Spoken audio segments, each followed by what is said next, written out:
How did I get involved in transportation energy? I think like a lot of people in the industry, it was an evolution of experiences.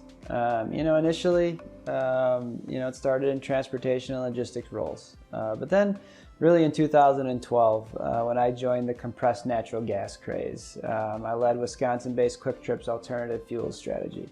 That's when I became immersed in energy movement, transportation pipelines, fungible supply networks. I even got involved in lobbying, tax credits, incentives, and became an advocate for the trades, leading and participating in presentations and panel discussions.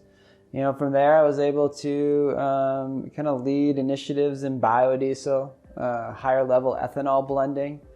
I brought Unleaded 88 to life at Quick Trip. And that naturally led into the petroleum products, where I ultimately oversaw KT's supply and had the opportunity to enable bulk shipping and futures hedging. And it's those experiences that brought me really to Giant Eagle and GetGo, where for the last 2 years I have spent enabling a proprietary fuel procurement capability. Historically, GetGo relied on a third party for delivered fuel, and for the last 2 years, I've built the team, the capabilities, the systems to really bring all of that fuel procurement in-house, and we've been enjoying that success since July. It's been a great experience being part of the transportation energy industry, and I certainly have a passion for it. It's hard to imagine anything 1 year from now as we continue to face the real struggles of COVID-19.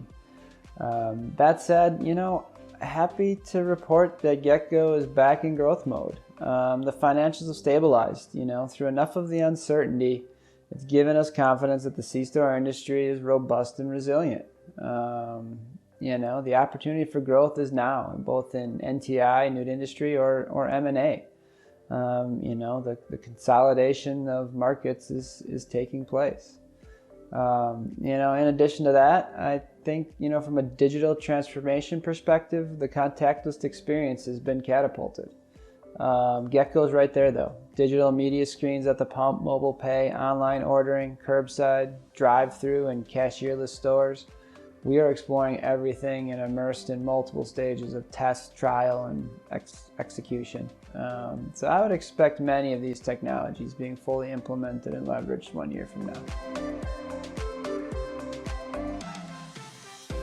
In 5 years, I suspect GetGo to be at least 50% larger, through organic growth or acquisition. We're on track with our pre-pandemic strategic targets at this point. The global pandemic of 2020 has changed the energy industry forever, and it's certainly impacted the downstream retail segment. I don't expect to get 100% of the commuter traffic back. Work from home is a real thing now. It's been in existence for most companies in a big way for 9 months. And I think a lot of companies are going to maintain a certain level of work from home, either through, for work efficiencies or cost savings. I think a lot of new climate initiatives will be well underway in 5 years, and there'll be a direct impact to retail fuel.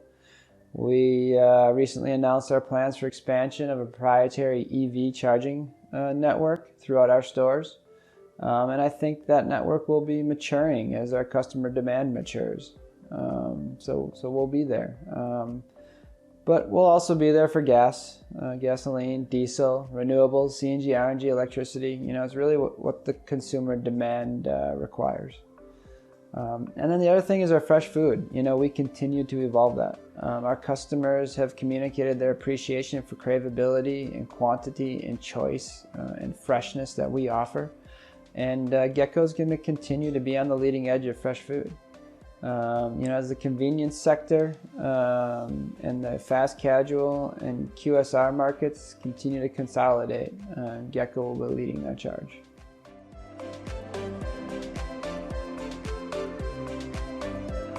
The Fuels Institute connects its members with experts from every segment of the motor fuel industry. I mean, retail, oil production, oil refinement, renewables, fueling equipment, automotive, environmental.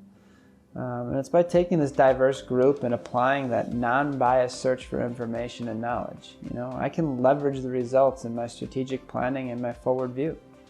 Climate change, more specifically vehicle electrification, perfect examples of wading through hype and salesmanship of different perspectives to find the right path forward.